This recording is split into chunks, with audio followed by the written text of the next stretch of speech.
Alright, what's going on everyone? Today we're going to take a look at the 2021 Commander decks, which are also the Strixhaven Commander decks. That might be confusing. Remember that once per year, Wizards of the Coast releases, like the big yearly Commander decks, but they also release Commander decks with each set, and this particular set, these are the big Commander decks. These are you get 5 of them, and they're just tied to Strixhaven the set, just like last year's were Ikoria. So, let's just get straight to it because we have 5 decks to look at. First off, we have Lurehold Legacy, which is a Boros Artifact Reanimation deck. Yes, I'm serious. Artifact Reanimation, the commander is Osgear the Reconstructor, and his name is appropriate because he reconstructs artifacts from the graveyard. The most important ability is the last one, Pay X, where X is the mana value of an artifact in your graveyard. Exile it to create 2 token copies of it, guys. That's 2. You get 2 copies of it. So he doesn't just reanimate artifacts, but he duplicates them. So naturally, you get lots of artifacts that have enter the battlefield effects or sacrifice effects or just triggers when they die. So you get like on the low end, you get like Mind Stone, Pilgrim's Eye, Solemn Simulacrum.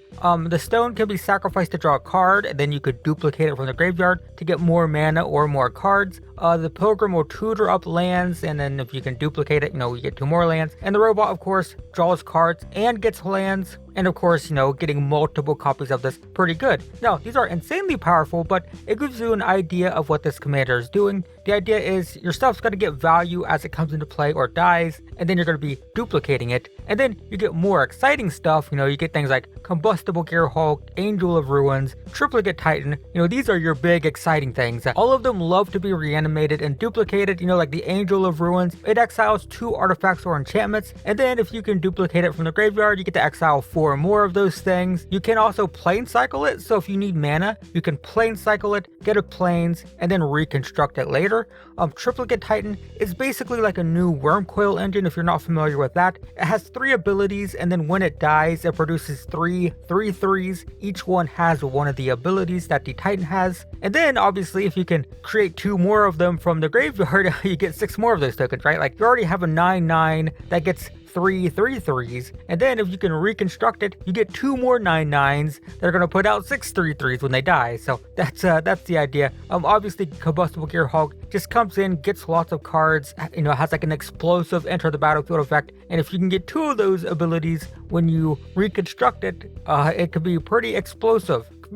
Combustible, you might say. You also get a lot of general artifact synergy cards. You get stuff like Steel Overseer, Bronze Guardian, Lurehold. The first makes your artifacts bigger by putting out +1/+1 counters. The second one protects them from being targeted because it gives them ward, so that's pretty cool. You get to protect yourself. And then Lurehold will let you draw cards. And Boros card draw for artifacts. There you go. You also get more ways to reanimate stuff. You get like Felden, Duretti, Wake to the Past is new and pretty crazy. All of your artifacts, all of them from your graveyard, all come back. All of these give you additional ways to get artifacts back, more ways to reanimate artifacts. You also get really cool value engines like Scrap Trawler.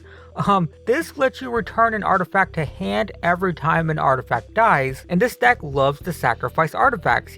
Take Ichor Wellspring for example. You can play it, draw a card, sacrifice it to the Reshaper. The Reshaper lets you sacrifice artifacts. You get to draw another card off of the Wellspring because you get a card when it dies, and you get an artifact off the top of your library from Reshaper. Then you can reconstruct the Wellspring with your commander, get 2 tokens of it, get 2 more cards, get 2 more sacrifice outlets that will draw you 2 more cards. And also if you throw Scrap Trawler in the mix, every single time one dies, you get another artifact from the graveyard. So you see what happens? You're just like recycling artifacts from the graveyard, duplicating, getting tons and tons and tons of value out of just like reconstructing artifacts from the graveyard, duplicating them, sacrificing them, all kinds of stuff like that. That's the idea, guys. Naturally, there are tons of cards that we didn't talk about because we don't have enough time. I'm trying to keep this relatively quick, but the general idea is you're going to be reanimating artifacts from the graveyard for value and shenanigans. If that sounds like your thing, then perhaps Lorehold Legacies is for you. Next up is Prismari Performance, and this deck is all about spell slinging. The commander is Zaffi, however it's pronounced. I don't know, man. The Thunder Conductor. So you're going to get a triggered ability for every single spell you play. And the ability gets stronger as the spell you play gets stronger. So every spell you play is going to allow you to scry no matter what. You play a spell, you scry. That's definitely useful in a spell slinging deck because you need to like dig through your deck, make sure you're not drawing too many lands, make sure you're drawing into more spells, stuff like that. Then if the spell you cast costs 5 or more, you get to create a 4/4 token. So free tokens on big spells. And then if the mana cost of the card is 10 or more, you get to dome someone for 10 damage, and it's completely random, which is twice as fun. Do note that you will get every effect as you scale up spells. So if you cast a 5 mana spell, you will get a 4/4 and get the scry. And if you cast a 10 mana spell, you'll deal 10 damage, scry, and get a 4/4 token. So that's pretty cool. So naturally you get spells, the most obvious being lots of filtering with things like Ponder, Serum Visions, and Brainstorm. None of these are, super exciting, but they're very necessary for this type of deck. Lots of digging. Remember that your commander will also give you additional scries as you cast these. So these allow you to do some very serious digging for combo spells, because this deck does like to combo off. We'll go over that in a second. So to start off with the comboing, this isn't ramp deck basically. It feels very Storm-like. I know that's weird, but it has things like Seething Song, Mana Geyser, Rousing Refrain. All of these allow you to ramp into huge mana. And remember, your commander, this isn't like just a spell slinging deck. Your commander loves big spells. So these allow you to get into massive amounts of mana, massive pools of mana. The last two in particular can give you so much, not to mention they cost 5. So if you have your commander, they're going to produce 4/4 tokens. They're going to allow you to scry, and they're going to give you like a ton of freaking mana. And all of this mana allows you to cast things like Brass's Bounty, Volcanic Vision, and Apex of Power. And again, remember, every spell you cast is scrying, giving tokens, and possibly dealing 10 damage at random. So even if you just Mana Geyser into a Brass's Bounty, you get tons of mana for your next turn because you get all of the treasure tokens,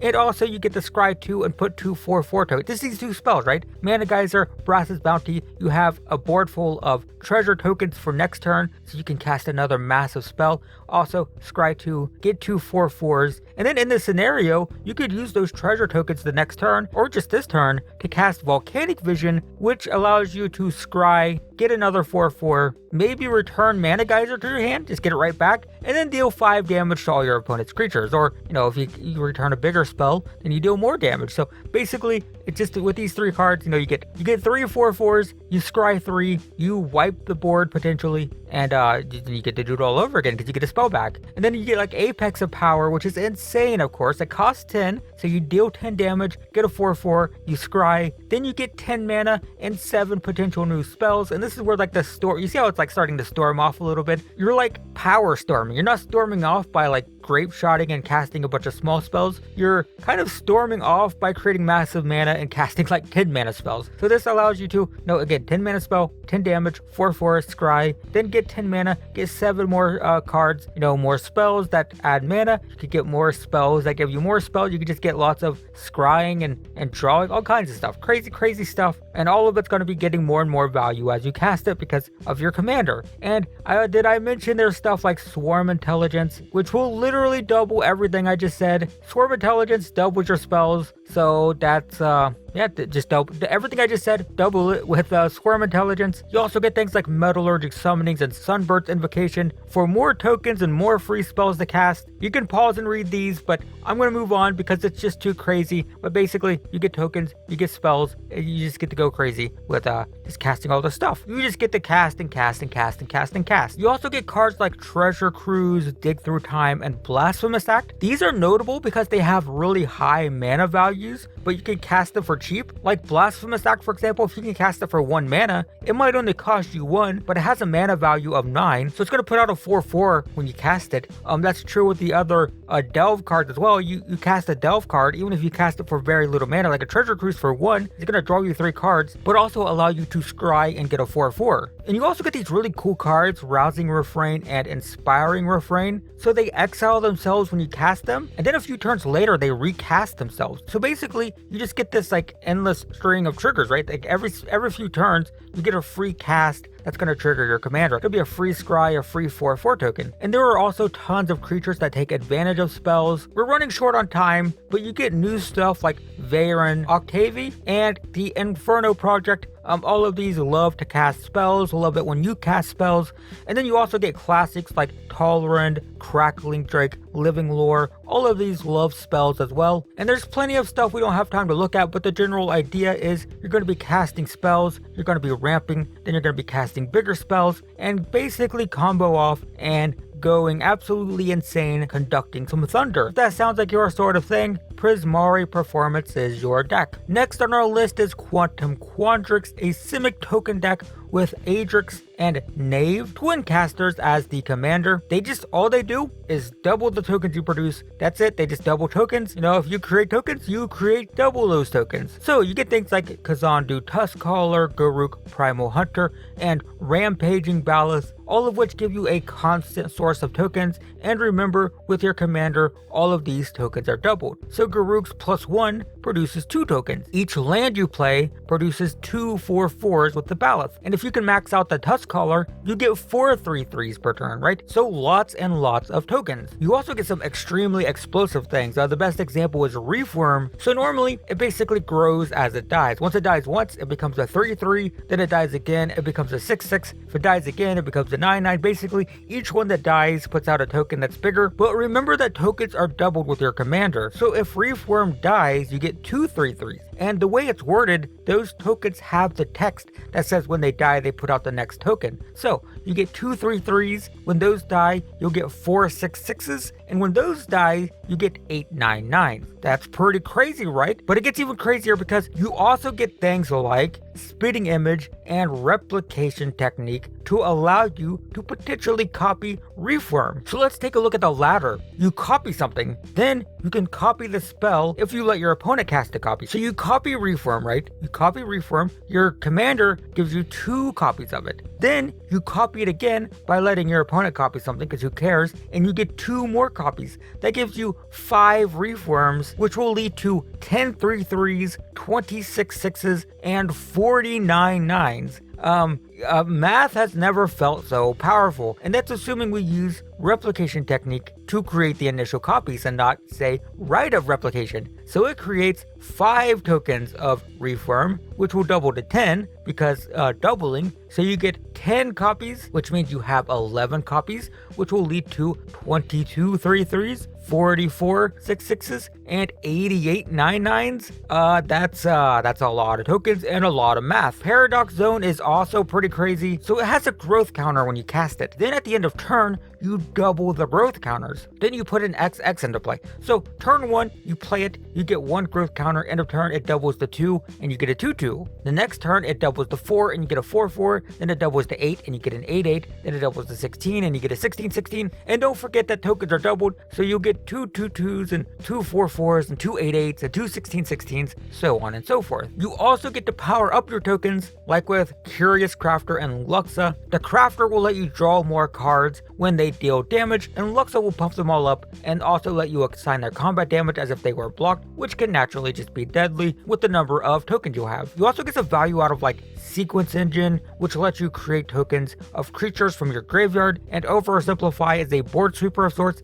It wipes the board and replaces all creatures with generic tokens. There are also some big beefy top end creatures that produce tokens like Spawning Kraken, Hornet Queen, Desolation Twin, which again, tokens are doubled, so you get lots and lots of tokens. And there's plenty more we don't have time to talk about, but if you like math, Quandrix might be your deck. Seriously, they did a great job of just making you do, you're going to be doing a lot of math. Let's be clear with that. WotC did a great job of that. You're going to be doing a lot of math playing this deck, because you're going to be adding up how many tokens you have quite a bit. Next is Silverquill Statement, which is an Orzhov deck with a focus on politics. The commander is Brina the Demagogue, which says whenever your opponents attack the player with the most life, they get to draw a card and you get counters. So the idea with this deck is you're trying to manipulate your opponents to do your bidding, basically trying to be the puppet master at the table. This deck isn't focused on one specific mechanic, it's just trying to make everybody else attack each other. So step 1 is to discourage your opponents from attacking you